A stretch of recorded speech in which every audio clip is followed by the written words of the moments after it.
When he was 21, Ivan Martynushkin was a lieutenant in the Soviet Red Army, commanding a machine gun unit. By the start of 1945, they had walked thousands of kilometers in Stalin's drive to defeat Hitler. In this war, where civilians suffered untold brutalities, on January the 27th, the troops were in Poland.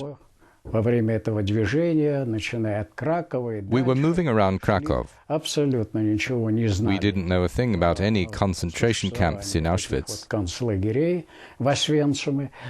Our unit had just been told to go to a certain line and set up our position.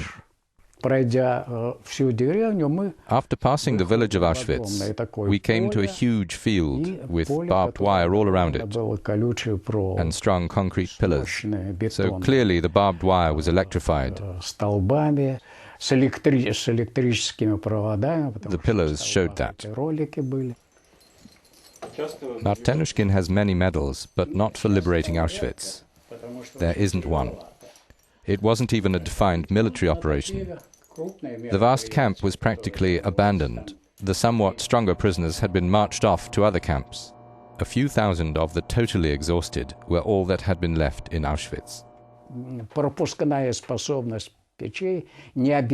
Apparently they lacked oven capacity. The Germans couldn't burn as many corpses as they wanted, so they piled them up with logs, and then more on top, so those bodies were laying around in stacks that were set on fire. When we arrived at Auschwitz, it had started to snow. It sort of covered the camp as if with a white cloth. Otherwise, the whole place would have been totally black from soot and ashes.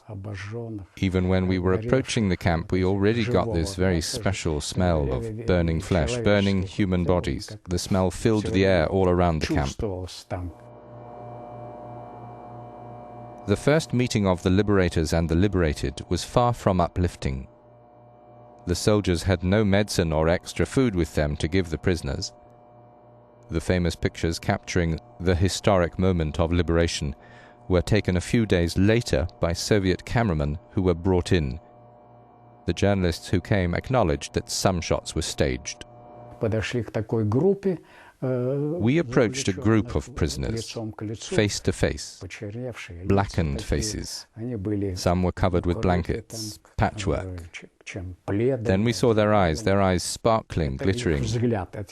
Only by something very deep in their eyes could we tell their mood, a sort of happiness. We couldn't speak to each other. They seemed to be saying something like Hungary, Hungary. But at the time I didn't know what exactly Hungarians were. Hungary, Hungary. Но я не знал тогда, что это именно венгры. He understood what he'd witnessed only much later. He came back several times. But on that day, the 27th of January 1945, he spent hardly an hour at the site of those atrocities. The Red Army moved out, closing on Germany.